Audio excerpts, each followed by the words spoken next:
Mwah.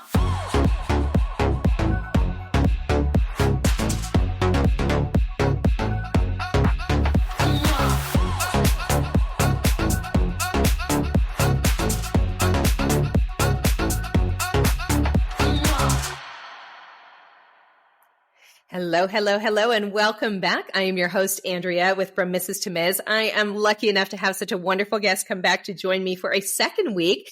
I'd love for y'all to meet Amy Greensmith. If you didn't tune into last week's episode, please go back and listen. We did an incredible conversation so far about how to not be a people pleaser. I don't think I've touched on this at all in any of my episodes. I've got 60-something episodes out right now, and I don't think I've ever touched on this. So that's why I was really excited to have you, because I myself am a people pleaser. I will say I've gotten way better over the last year. I am really enjoying hearing everything that you have to say, and it's really resonating with me. So I know it's got to be resonating with the audience. So just to kind of recap on who you are, Amy is a certified and credentialed life coach and hypnotherapist. She's a masterful speaker and personal empowerment expert. And she has her own podcast called The Boldfaced Truth, where it helps people to find their voice. So we are just kind of talking, we've been talking about a lot of different things you can do. She has a 3-step process on how to kind of set your boundaries that we talked about in the last episode. So you definitely want to listen to that. And so we're just going to pick up right where we left off. And another big topic that you help with is communication, which I have found is the number one thing in a relationship. I mean, other than, of course, we have trust and faith and all that good stuff, but communication between the two of you is so absolutely important and huge. And so where do most people get stuck when trying to communicate their needs and their opinions or their stances? And when people do get stuck from worry of maybe hurting other people's feelings, what can they do to kind of better communicate? Well, I'm going to go a little bit backwards, because that what you just mentioned about there being hurt, a lot of times what's happening is we take on the responsibility for how everyone else feels. An extreme example, and then we'll kind of pull it into dating. An extreme example might be someone coming out of the closet, let's say, and they're queer, they identify as queer, but they know that their family of origin, based off of their own belief system, is going to be just gutted and really devastated, right? Yes. So is that because that their parents or their family might experience pain, does that mean that it's their responsibility to take care of them and to make sure they don't experience pain by stifling who they are? And again, on last episode, we talked about the definition of people pleasing, and it's putting the wants and needs and opinions of other people ahead of yourself at some kind of personal cost. So if we take that into the dating scenario and we go, well, I just don't want to hurt that person's feelings. How they are feeling is theirs to manage. And we have to understand where we're coming from. If you are coming from a perspective of malice, like I want to hurt that person, then you should feel like shit, because that's a dick move, right? But if your intention is one of self-love, of taking care of yourself, of not wasting time for both of you because you know you're not interested, and you want them to be able to move on, you're coming from a place of honesty, sincerity, transparency, then you've got nothing to worry about, right? And your side of the road is clean. So, and we don't talk about this enough, about how speaking up for yourself, asking for things that you need, will sometimes have collateral damage, will actually have uncomfortable situations that we have to navigate.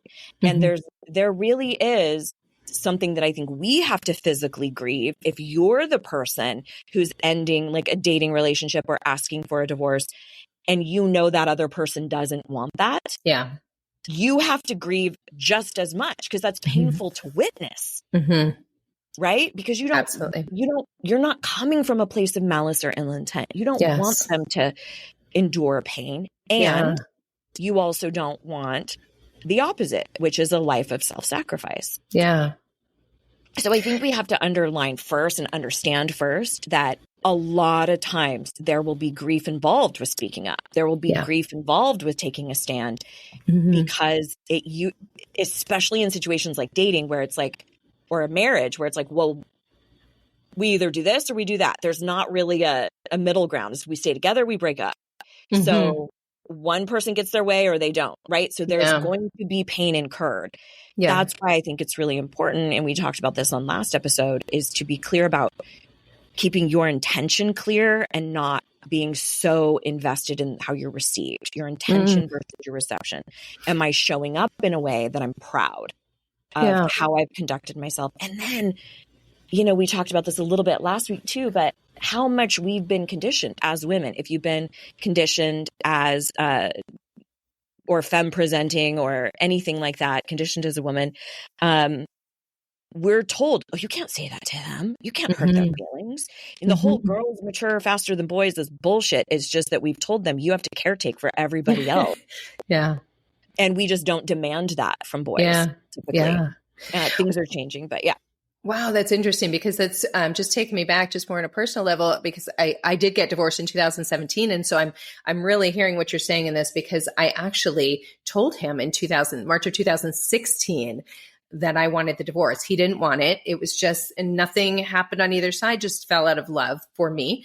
When I told him in March of 2016, it wasn't until July of 2016 that I even had the nerve to say, okay, I'm going to file. And I went through these steps that, that's almost 4 months that I just sat there every night going to bed going, just say something, just tell him you want to file. And I was so fearful of what was going to happen to him, how he was going to respond, how he was going to react. And while I do care about his feelings, of course, and I don't want him to hurt, I was not putting myself first in that place at all. I sat in this space for 4 months to get to that spot. And then the next time clock started just to get to actually filing the papers. And so I'm just kind of saying that for people that are listening to kind of realize what she's saying here, to give a credible example for it right now, so people can actually hear it and say, wow, I'm in that spot, and actually think to maybe put themselves first. Because when, looking back, I knew I was out. I knew I was done. There wasn't really anything that was going to change my mind at that point. So to sit there, and it went on for 2 years, is really, I lost two years that I could have been, doing something else in my life, or allowed him to move on to something else too. So I think there's so many things I want to say about that. First of all, thank you for being so candid. And I know you shared that so much on your show. And I think it's so incredibly important that, again, socially, we've been conditioned to fight against each other, women fighting women, but sharing like, gosh, this is what I went through. This is how we heal. It never ceases to amaze me. But I want to share an anecdote that I heard years ago from a woman who, prior to getting involved in personal development, she worked as an interior designer. And so she goes into this couple's house and she sees this god-awful chair. And she goes, well, first things first, we have got to get rid of this chair. It's horrendous. And the couple goes, well, if we get rid of this chair, what are we going to sit on? And she goes, the sooner you get rid of that chair, the sooner you get rid of the chair, you create space to usher in a new chair, right? Yes, and so I think you see where I'm going with this. But here's what we usually do. And this is what I think might have happened for you, I don't know, is we go, this chair's not so bad. Let's just get a slip cover for it. Let's just get a new throw pillow. What if we put a throw over it? What if we move it to this location? So that's bargaining, y'all. That's bargaining part of grief.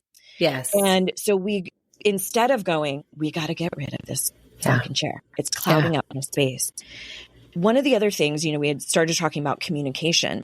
One of the things that I see happening in relationships a lot is, and again, disproportionately, it's women speaking up in heterosexual relationships, saying, this thing I'd really like us to work on, or I'd like this to improve in some way, or, they will speak up about their needs, but they will fail to express the depth of the importance. Here's what I mean by that. Years ago, my partner and I were best friends with this other couple. And the woman had done a lot of work. She was always in therapy. And so she was constantly coming to her husband and requesting various things and saying, hey, I want to work on this. But what she didn't say was, I'm going to be really honest with you. This is a deal breaker. I don't see myself being able to stay in this relationship if we don't find a solution to this. So it was, the way it was presented was more light, like, oh yeah, I think we should work on this, or okay, we'll do that going forward, or oh, it sounds like a plan, instead of the severity of it. That's why 70% of divorces are initiated by women. Yes. And so many men are like, what?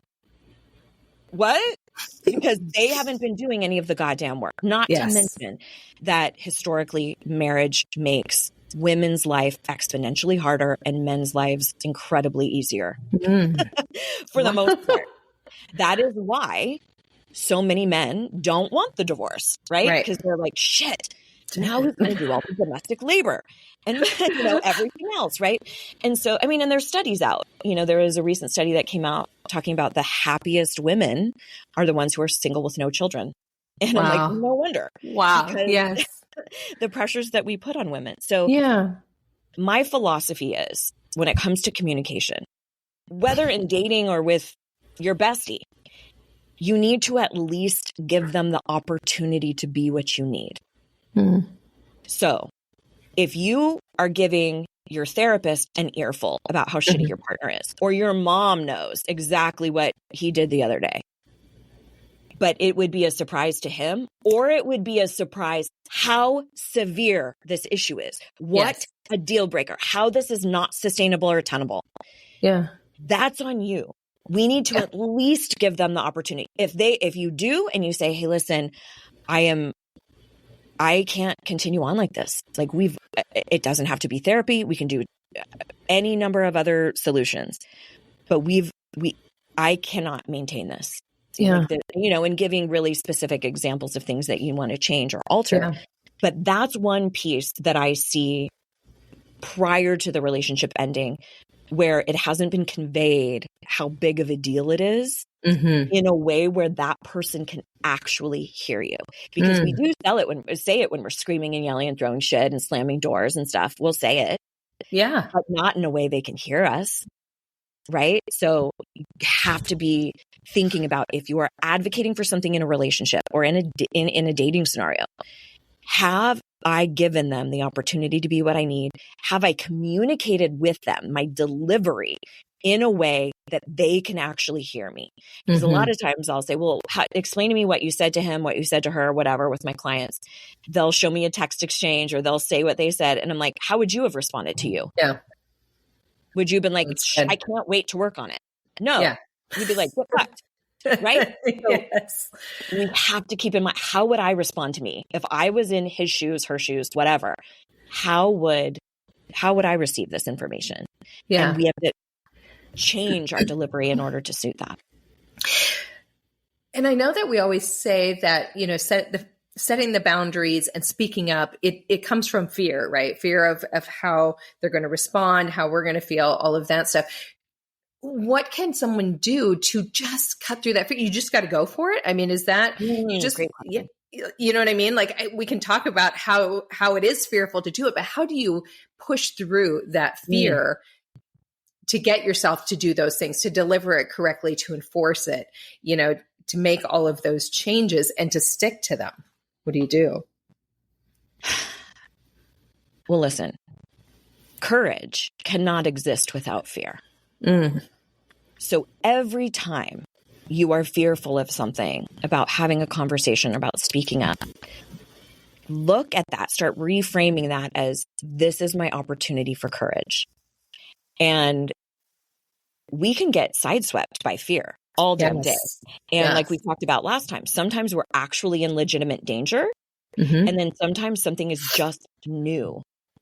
For example, if you're entering the dating scene after a long hiatus and maybe a divorce, that's new, right? So there's going to be a shit ton of fear that comes in.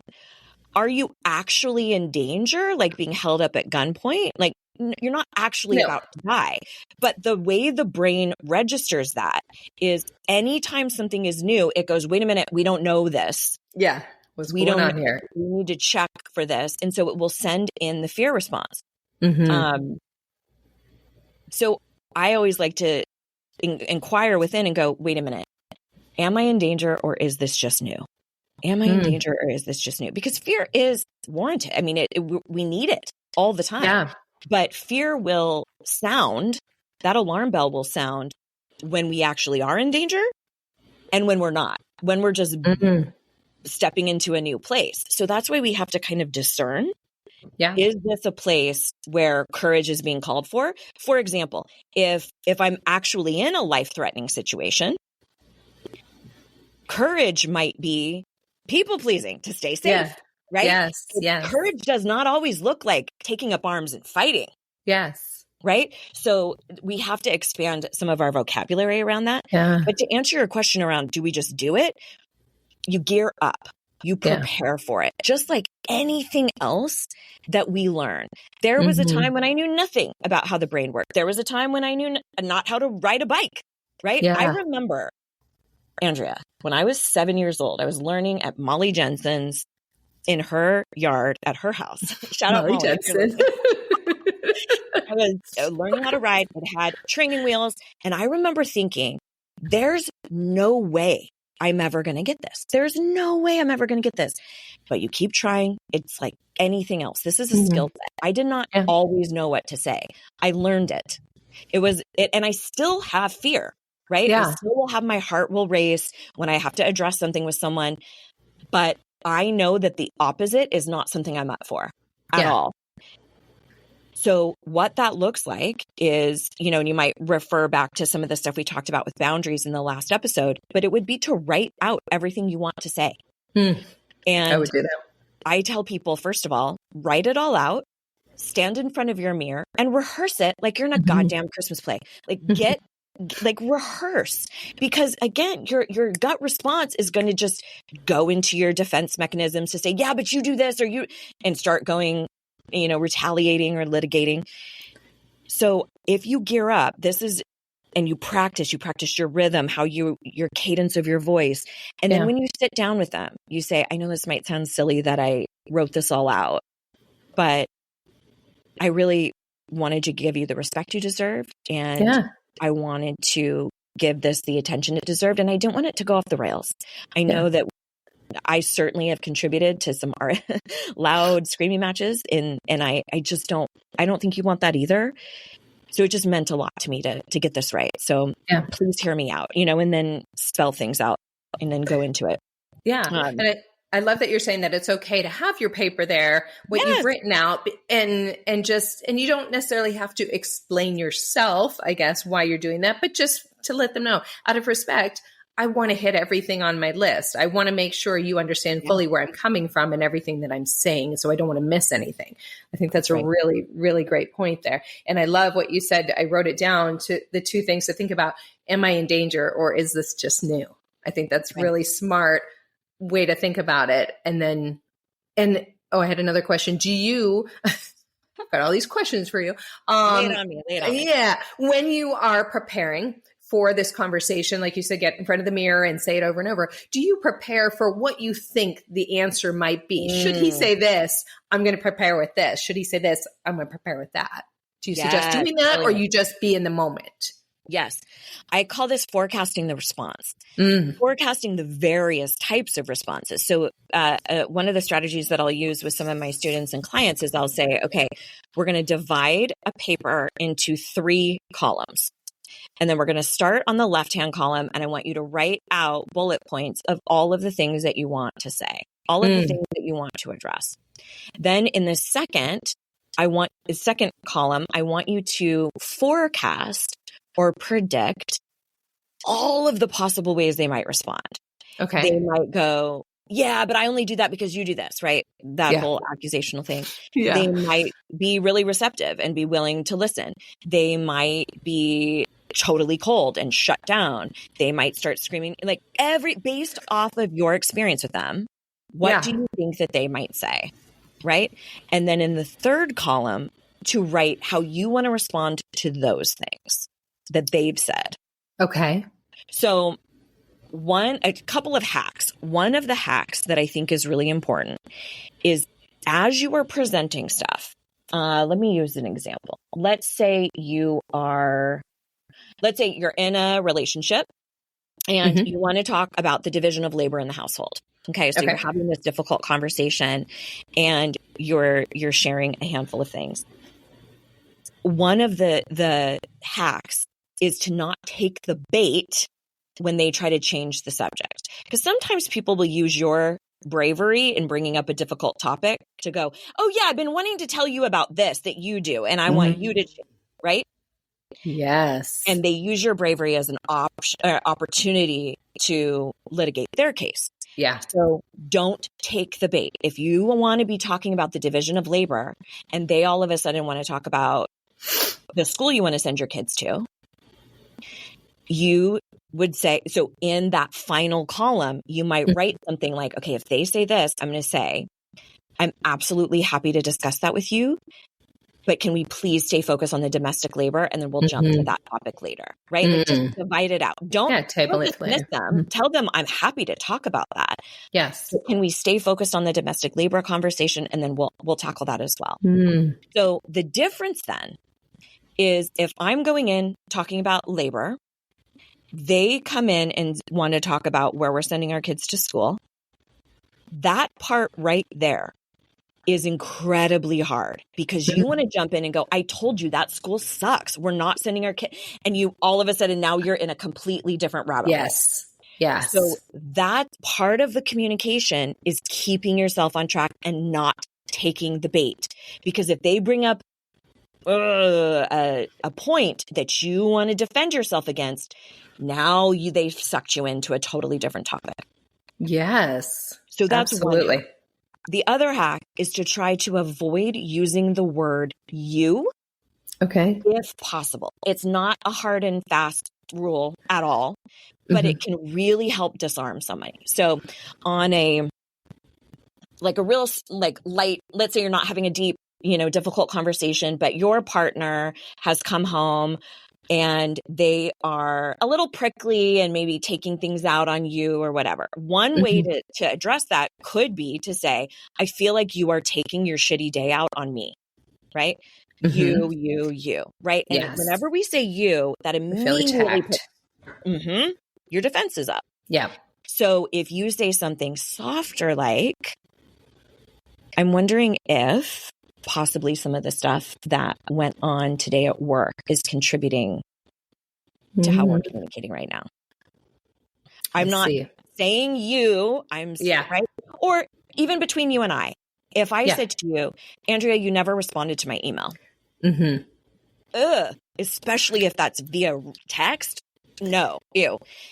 Yeah. Or if I said to you, hey, Andrea, not sure I caught an email response. Softer. Totally different. And I'm not saying you. So it's just, and sometimes it's unavoidable. There's no other way to say it without using the word. Yeah. But think about that because it's a softer way to communicate. And the reason why that's important is because it's easier for you to be heard. And if you're heard, you're more likely to get what you want. And that's what we're all just trying to get our needs met. That's it. Absolutely. So speaking about getting our needs met, let's talk about orgasms and faking them. So I just wanted to touch on this because I think of that as the ultimate people pleasing at times. I know I've done it many, many times. I know a lot of my friends, most have.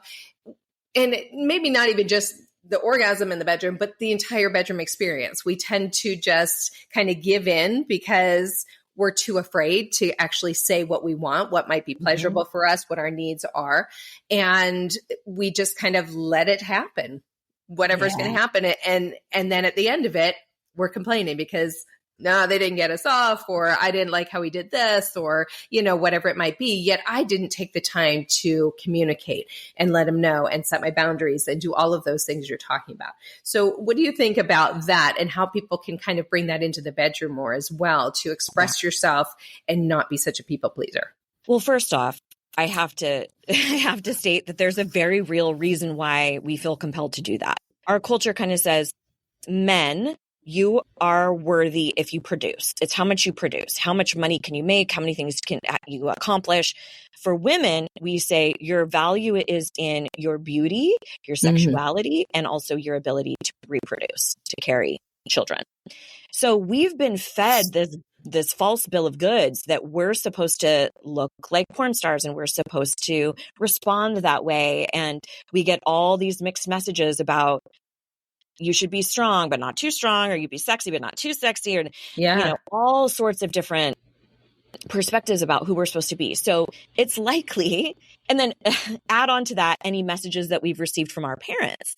I've had friends who are like, my mom always said, use your beauty to your advantage, use it as currency. Yeah. So we get all of these messages about who we're supposed to be in the bedroom, and none of them are explore your own body so you have an acute understanding of what turns you on. None of them are that. Yeah. None of the advice is have a really thoughtful, open communication with your partner of what you do and don't like. Be willing to have systems put into place. And what I mean by that, my partner and I do this thing where actually he started doing it and I love it, where he will go, how would you like this evening to unfold? And that's our opportunity to say like, ooh, I could go for that. We have this one chair that's a great, sex chair, or we sleep in separate bedrooms. So I'm like, how about you're in your bedroom and then I text you, hey, you up? And then we'll go, right?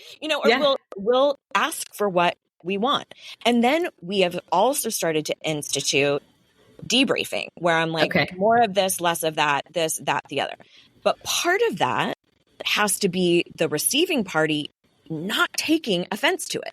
Yes. This is what I'm curious how you feel about this, Andrea. It drives me fucking batshit when I see stuff in magazines or online articles about this is what every man wants in bed, or here's how to win with women. And I'm like, the only way to win with that woman is to talk to her or talk to him and find out what that specific person likes.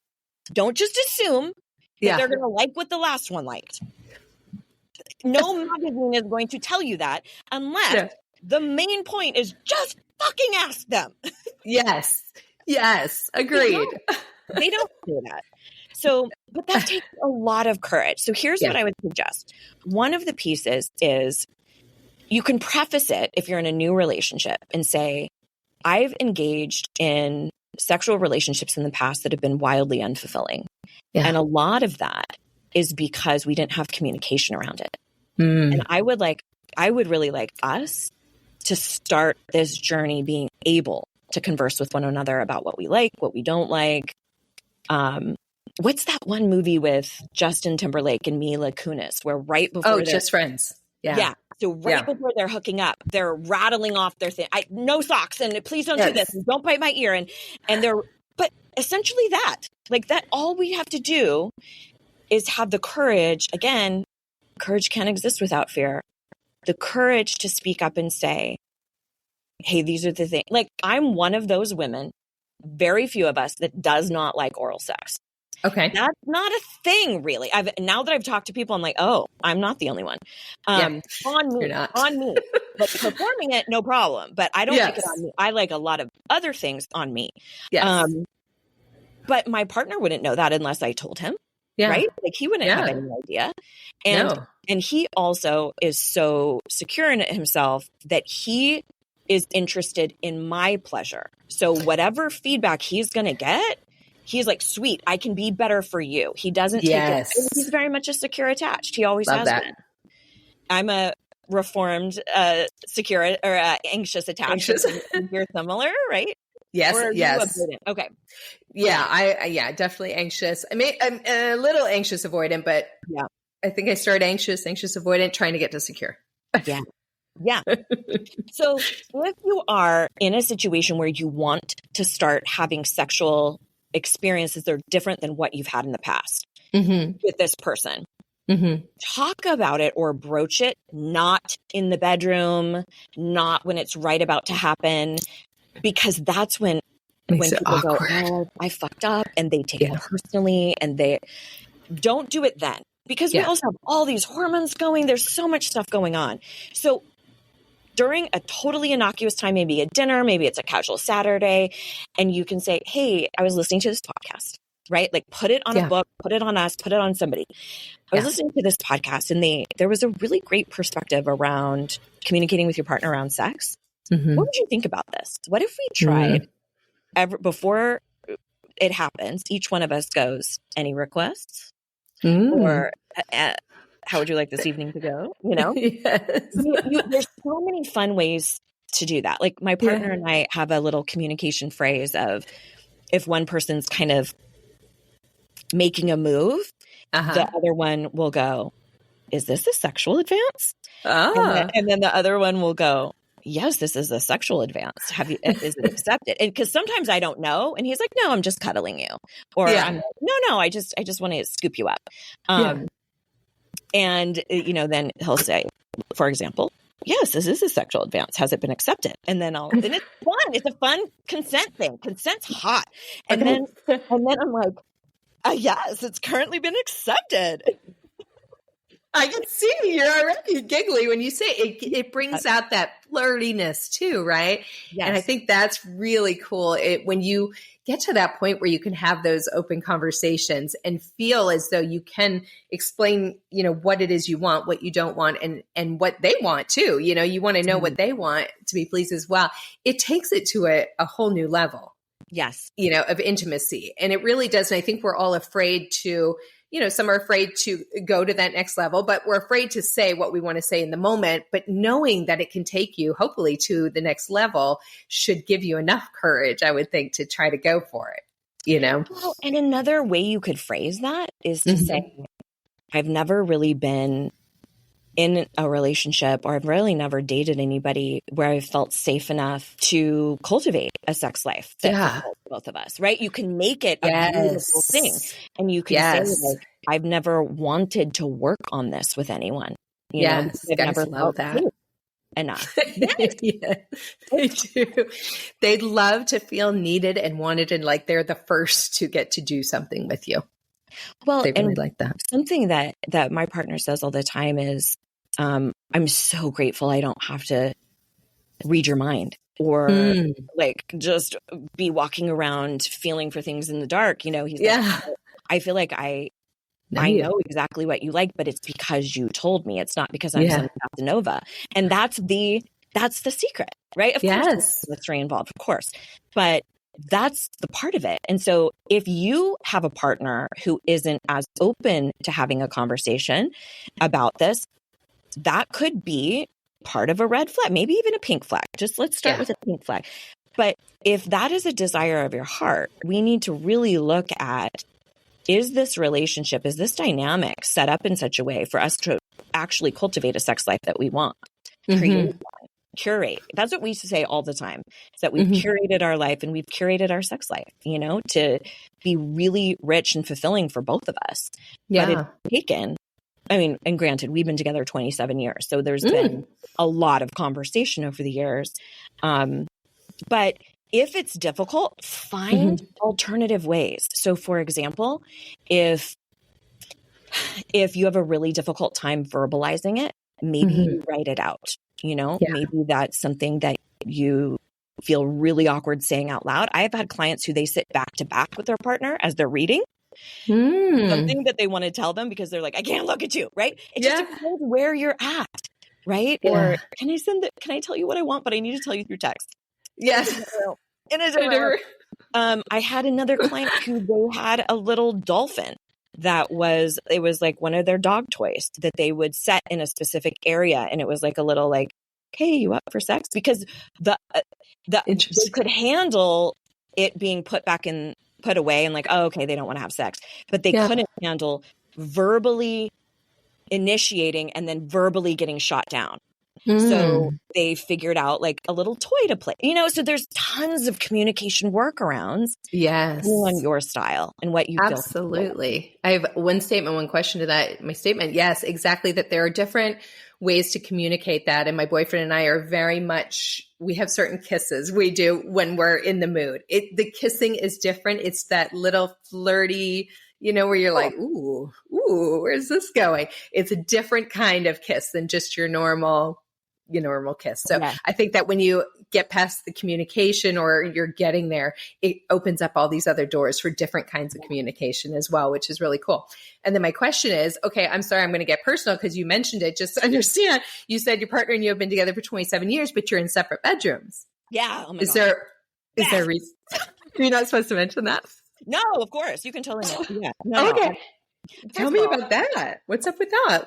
Well, first of all, we have to know that couples being in the same bed is relatively new, historically speaking. Okay. Right? Yes. You think back to Brady Bunch, all those shows, they had separate twin beds. And if we're looking at even to like the late 1800s, early 1900s, you had separate quarters altogether, like separate wings of the house. So it's a little bit of a newer concept. But I think it's also partly our age that we're, in our 40s and 50s, and the snoring and my partner's huge. She's like 6'5", and so I'm always trying to like, am I taking the covers? And it's just, and I like all the fans going. And so we've really operated our relationship from this concept of how can we figure out systems? We call them Smith systems. How can we figure out systems where both parties feel honored? Okay. And we have done this with everything from how we caretake for our home to who cleans what, to who takes care of the dogs, who pays for everything is very egalitarian, very equal. And so we just essentially never, he does his groceries, I do mine, I do my own cooking, like everything's separate. Sometimes I'm like, hey, do you have an avocado? Wow, really? We share. So you just go and you cook your own dinners at night? Like you might both be in the, oh my gosh, this is cool. We're usually a different schedule, so we just eat whenever we want. Yeah. But we really don't fight at all, but we sure as hell don't fight about anything domestic because everything's systemized. So this actually started this past May. I led a retreat in Puerto Vallarta, Mexico, and one of the attendees couldn't make it. So he took that room. And so we had 2 separate rooms. And so he came and it was great. And we had a great time. And so on our last day there, because the whole time I stayed by myself because I needed to be I'm like, get out. I need to focus on my work and all of that. Yeah. Well, the last night we had booked an extra night to stay. So he comes, stays with me for a little bit. And I'm like, well, you can stay over if you want. We had some fun, sexy time. And he's like, I really think I might want to just stay in my room tonight. I was like, I get it. I hear you. Right. Because the snoring has been worse lately for both of us. Yeah. And so I think that can happen when you take testosterone, which he is taking and I've taken in the past. Yeah. So it's just hasn't, and he's giant. So he keeps the shit out. It's crazy. But it hasn't hindered your intimacy at all. Oh my God. I mean, I could see how it could enhance it because it would feel like, even though you've been together for 27 years, like you're kind of dating and you have your own. Yeah. That's hot. So we talked about it that night and we both felt the exact same way that we miss the closeness. Like we wish we could be near one another, but we both sleep so much better apart. Yeah. And so it helps that we both feel the same way. And so we're like, all right, well, let's just try it when we get home and see what we think. And now it's like this, I'm like, ooh, are you in your dorm room? You want a little visitor? The girls allowed? Yeah, I'm sneaking through the quad right now. I'm going to come to your dorm. So we've had a really good time with it. But also when you're rested, when you actually have good sleep, you have so much more energy for everything in life. Like it's so much better. But one thing I wanted to go back to, just take it into like a really meta perspective around the whole faking orgasms thing. You have to know that every time you do that, you are saying this other person, their wants, needs, and opinions matter more than mine. And you know what that is? Self-fucking worth.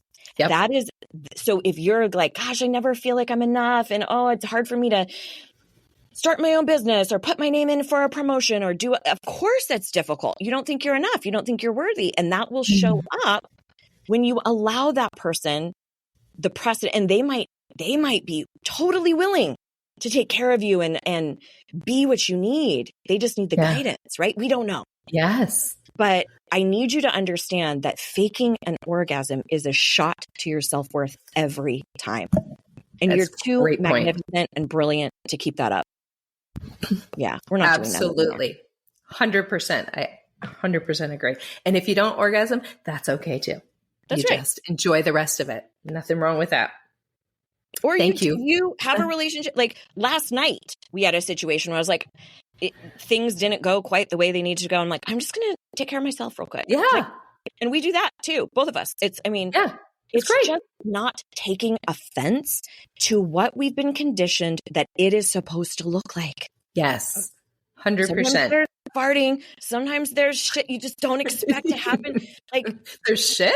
No, not I shouldn't. That was a really or ill-placed word. Leaving it. Oh my God. Yeah. Oh, that's funny. Oh my God. Thank you for being so personal about your living situation. That's fair. I'm always fascinated by people's things, and I take little bits from it because you never know what might work with you. Just because I don't know about it might work. Yeah. Might be great. So just some final things to operate from your mantra. You operate from a mantra. Don't let your silence make you a liar. And I've heard you say this already earlier, which I love that. So talk to me and tell me what that means to you. This is sort of like being complacent or just observing something happening that's not cool, not acceptable, but you just choose to stay silent instead of being vocal.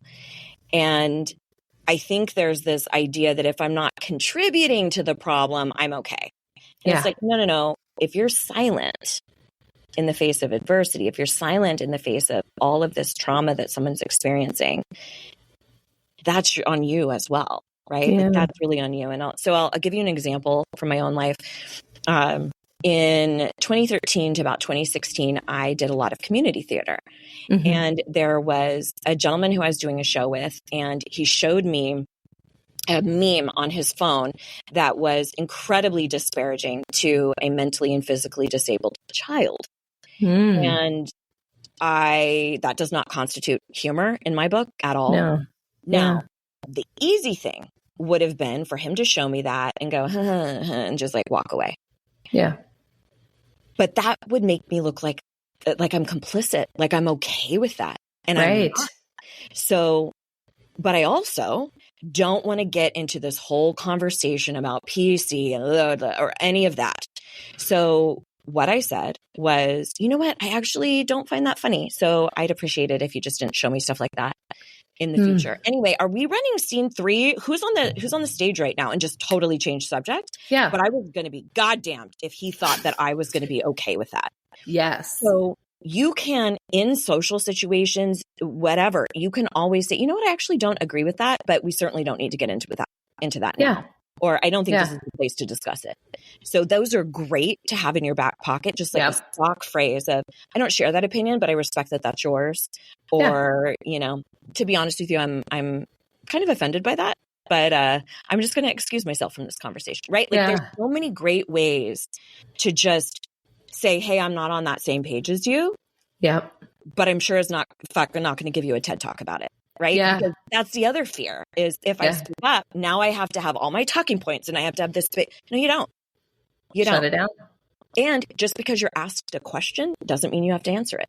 We had chosen not to have children. And, we got married when I was 20. And so everybody assumed I was knocked up. Yeah. And so my favorite thing when they would go, oh, you're married. Do you have kids? Like they kind of assumed. And I'd go, oh, no, actually, I don't really like them very much. And then they were like, what? And they didn't know what to do with me. Such a contrarian. But that, if it's people, early years, now that I'm in, my mid 40s, people don't ask as much. But in the early years, it was constant. When are you going to have kids? When are you going to have kids? Yeah. And then if you say, I'm not, we don't want them, then they demand an explanation of why. Yes. And it's like, can you imagine if somebody said, we're expecting, and you go, why? Yeah. I think we demand, why are we doing that? We demanded them to explain themselves. So, so If Wow. somebody asks you a question like that, this usually happens at family functions because, and again, it's not ill-intended. It's usually they just don't have anything else to say. They don't know you that well. So they go, how's it going with school? And maybe you stepped out of school and decided not to complete, or they go, when are you going to get a partner? Or are you pregnant yet? They just say that dumb stuff that we just don't know what else. Conversation. Yeah. So in those situations, you can say something like, you know what, that's not something I really want to get into right now. I'll be really honest, but I would love to hear what's going on with the new business you started. Just change the subject. Yeah. Just say, no, I'm not interested. You don't have to answer it. When are you guys going to have kids? You know what? I really don't want to get into that conversation, but I would love to hear about fill in the blank. Yeah. It's that simple. But, sorry about that. The way our brain operates is when we, and this is one of the reasons why asking yourself questions, open-ended questions, is such a great way to almost like internally journal, because our brain naturally wants to answer a question. If you ask yourself, like, what have I learned from this experience? Our brain naturally searches for the answer. So when somebody says, when are you getting married? Or why don't you have kids? Or why, whatever, our brain naturally wants to complete that circle. So we have to fight against that to say, instead of answering that, I'm going to say, thank you. You know what? I appreciate you asking. Or I appreciate your interest. I really don't want to get into it right now. I'd much rather tell you about this book I wrote, or about, whatever else it is that you'd rather converse about. Yeah. I love that. I'm going to try that. I'm going to put a lot of these things to good use. I'm going to really make an effort to try and do those little things, because I think everything that you're saying are not big, extravagant changes you need to make in your life. It's not you having to totally step out of your comfort zone. There's small little things that you can implement, and one at a time, and just try to do one thing, and the accomplishment you're going to feel. When I say that to somebody, I know I'm going to be back there going, yeah, I know I did that, because we just do that all the time. We just say it so easily or laugh it off. Well, speaking of laughing it off, you can use that as a tactic. So if you tend to be, this is great if you yourself tend to be sort of loud and kind of jokey. And I'll give you an example. One of my clients, and she's given me the permission to share this. In fact, she's heard me talk about it before, and she's like, I got so giddy hearing about this. So she is gregarious and loud, and she's very outspoken and very much an extrovert. And so her method of communication at work with her boss would be to be kind of passive aggressive or make these jokes. So it would sound like, oh, sure, give it to her. She'll give it to me. I'll take on everything. I'll just do all the work, right? So she is being vocal, but not at all in a way that she can be heard. No, not at all. And the logic on the receiving end is to think, I'm sure if it was that big of a deal, she would tell me. Yes. She wouldn't make a joke about it. Right? Right. Like she's being passive. Yes. Right? Yeah. So she had been frustrated with her boss and the things that he was giving to her, and like all these different things that was transpiring. So I said, we got to change our approach, because your approach going in is joking and being passive aggressive. And he's probably like, I'm sure if it's that serious, she would say something. So we have to go in with a much more vulnerable and clear about how big of a deal this is. Again, like we talked about in the past, like expressing the depth of the importance. How big of a deal is it? So she went in and she completely changed her approach. She's worked with vulnerability. She said, I love it here. I really, really don't ever want to leave.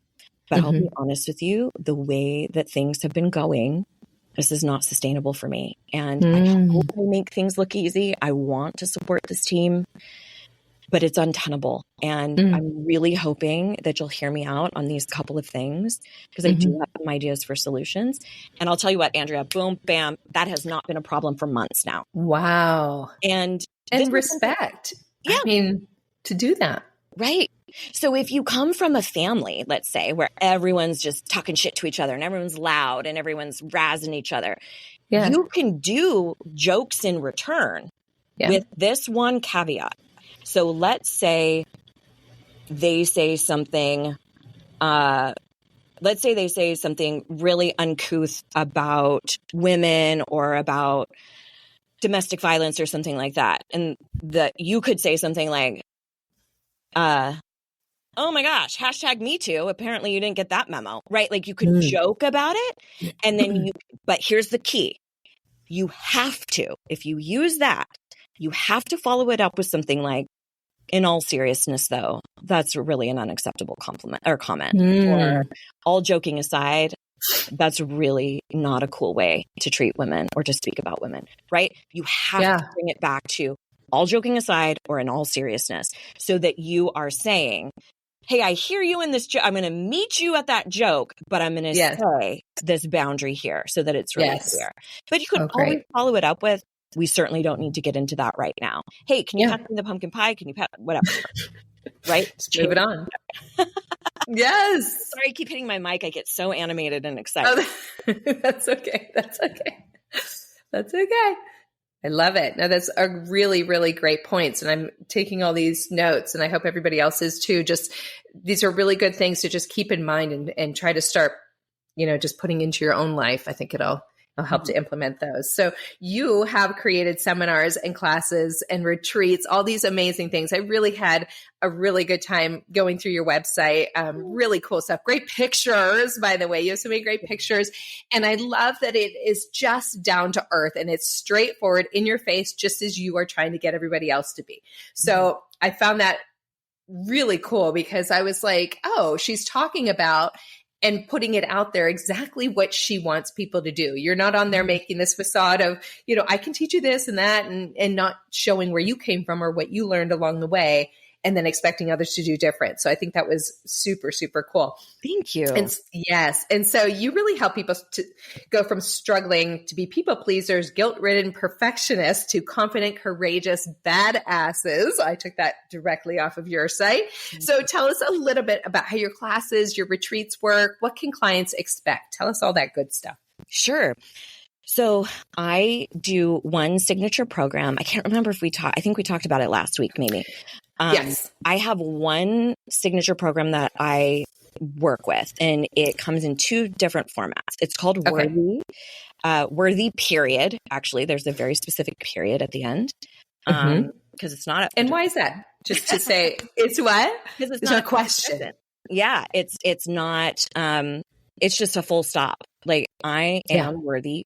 Period. Like, I don't need to fight for it. I don't need to prove myself. It's already something that I have. Just full and the only thing stopping me from that is belief. Yeah. That's it.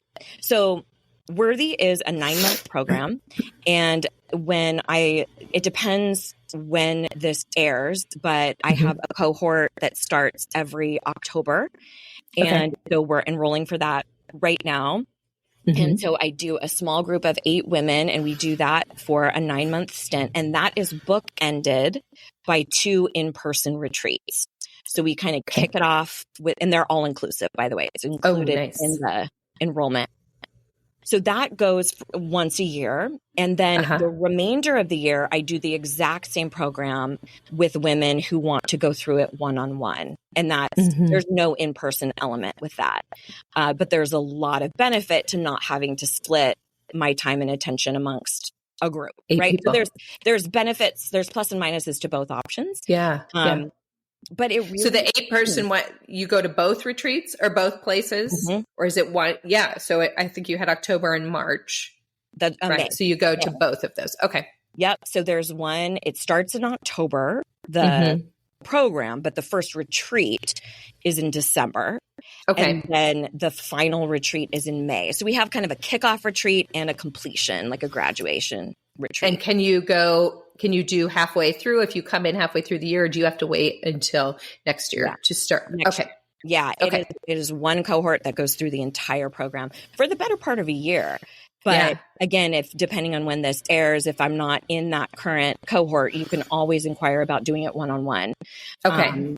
Which is really, really cool too. Yeah.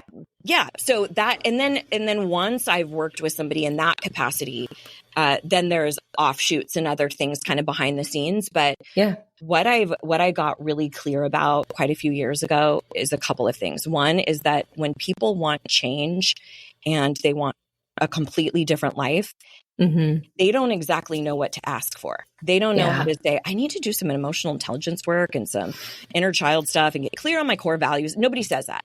They say, how the fuck do I speak up to my mother-in-law? Or how do I get through a divorce? Right? Like you know what I mean? So, so first of all, I think most people really do want a guide and a blueprint. The other thing is, I really truly believe that change is created over time. And part of that is some of the conditioning that we've talked about in these 2 episodes, that it takes time for us to unravel the things that we've always believed for decades and start to institute a new belief system that tells us we are enough, or that we don't have to be perfect at everything, or that we are capable of standing up for ourselves. So I stopped doing any small classes that were like 3 weeks or just one, a weekend intensive, because I don't believe that's what creates change. So I started doing much longer containers, and I have seen people end incredibly toxic relationships, marriages. That one in particular that I was sharing earlier about the conversation with her boss, when she came to work with me initially, her whole goal was, quote, to get my husband to love me. And I said, I don't do that because we can't control him. We, and he was very, very much you're the problem. You need fixing. You need to go get help. I'm going to be over here waiting for you to be better. Wow. And zero ownership. And so I said, here's what we can do. We can get you so anchored into the belief that you are enough and that you are worthy, and fall so in love with yourself, and be so clear about what you do and don't want, that decisions like staying in this marriage or not will become incredibly easy. She is now happily divorced a few years.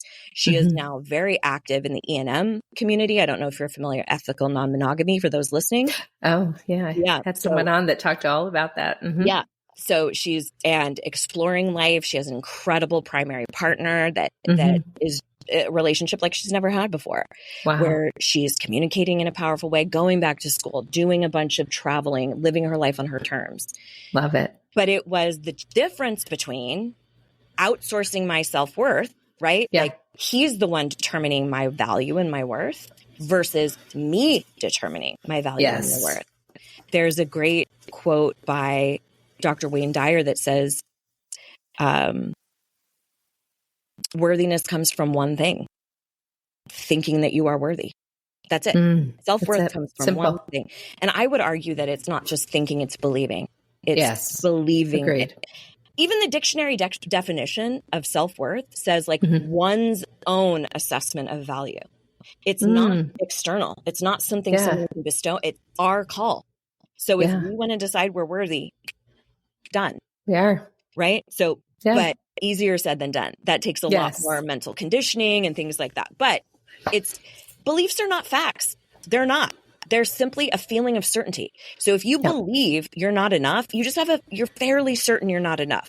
That is not a fact. It is malleable. It is changeable. You can just as easily believe that you are enough, and that can feel true.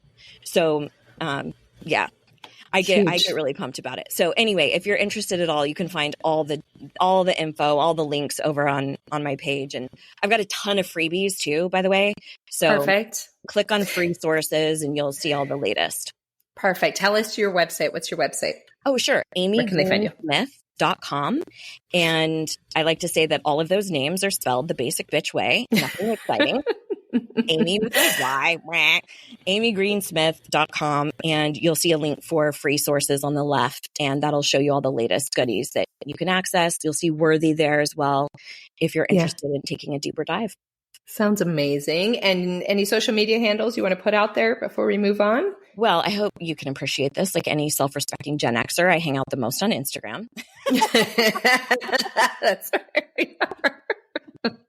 So you can find me under the handle, Hey Amy Greensmith, and I'm under that same handle pretty much all across social, but most active on Insta. Perfect. Awesome. Thank you. Okay, before you go, I like to play a little game called From Mrs. to Ms. Fun Facts. It's a little this or that, or would you rather? I don't even know what I'm calling it, but 10 easy questions. So just kind of tell me what first comes to mind. Okay. Number 1, would you rather have a partner who surprises you with grand romantic gestures or one who consistently shows small, thoughtful acts of love? The second one.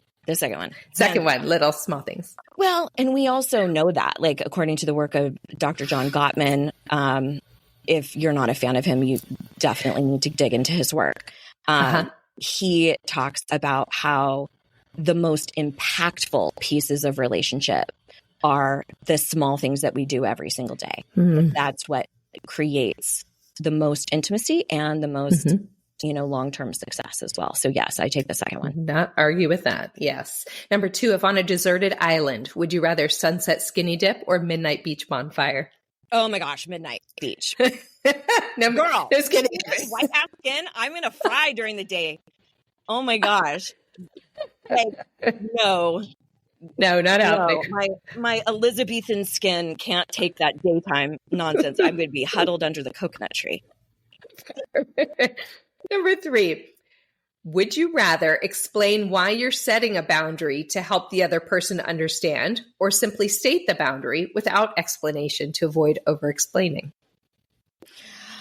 Ooh, this is a really good one. It really depends on the situation. It has to depend, because yes, I'll give you an example. If my best friend, for example, has a party and I can't make it, if I say, like, let's say it's her 50th, and I say, I'm not able to make it, and that's my boundary, that doesn't match with the relationship that I have with her. I see. Do you know what I mean? We're more invested. You owe her more than that. We're more invested. I get weird about the owing word, but that's exactly the sentiment is, I'm more, so I would want to say, hey, listen, here's what's going on with me. Normally I would always be there.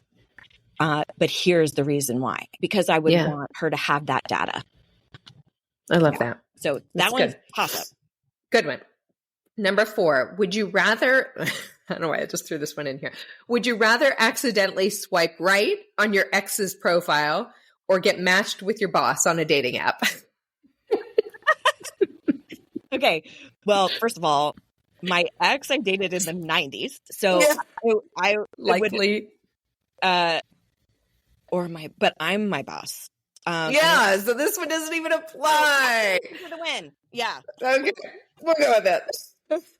Number 5, blindfolded surprises or playful role play? Probably the playful role play. I'm not real good with surprises. I'm way too I am not spontaneous. I want organized. I want to know. I want to prepare, So that's why he says, and how do you see tonight going? Or you already, because he knows you already know. Yes. All right. Number 6, I think you kind of maybe touched on this earlier. Would you rather have the ability to read your partner's mind during sex? Oh, you did when you talked about your partner.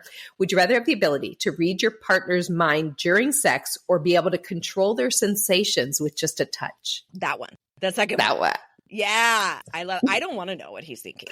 I don't think I'd want to either. I don't want to, because I know what I'm thinking, and I know that there's other folks who come in and out of my mind, and I do not want to him to know that. And he gets to what his sexuality is his. I trust that he's present with me. He has to think about it every once, but I don't want to know. And but this is not even a question, because the second one is like such a power play. It's like being a superhero. You're like, what if I do this? What if I do this? Yeah. Wouldn't that be fun? Yeah. Just for a moment. Okay. Number 7, soft whispers or lingering touches? Lingering touches. Yeah. I am not a fan of that ASMR. Like when people like, and they like sound into the microphone. I fucking hate it. So I don't like whispering in my ear. I'm like, oh my God, get out. Too much. No. I'm learning you real quick here. Number 8, would you rather teach others how to say no without guilt or show them how to prioritize their own needs without feeling selfish?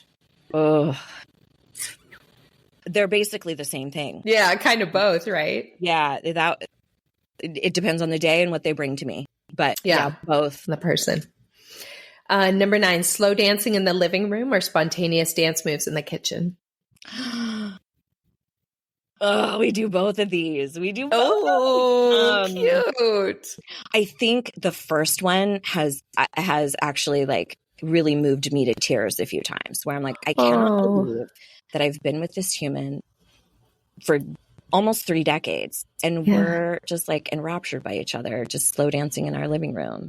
I love that. Like, and there's been a couple of vacations we've been on that we've just been in our Airbnb, just dancing in the living room, but then we've been silly and dancy with each other in the kitchen all the time. Like we have this. So if he has his noise canceling headphones on, and I'm trying to get his attention, we do this like funny little movement, like we're like a very pelvic thrust movement to be like, hey, I'm trying to get your attention. So we're very gregarious in how we express ourselves. Cute. Very demonstrative. And I love that. I actually really loved hearing when you said you've been together for 27 years. Because I don't know why. I just, I guess in today's world, you don't really see or hear about that too often. And I was just thinking of maybe because you started doing all of this, even though I know it kind of came from your dad. So, I don't saying it like that. She said it first. I don't know why. I just assumed that maybe it was a newer partner. I don't know why. I just did until you said it. And then I was like, oh, I like that. But I will say one thing that I think a lot of folks it will be refreshing to hear. I don't think that this needs to be the goal for everyone. I really don't. I think some people really thrive in non-monogamy situations. Yes. I think there are people who do really well with chapters of relationship where they got what they needed in that, 5-year or 7-year stint. And then reason, season, lifetime. Yeah. Experience it.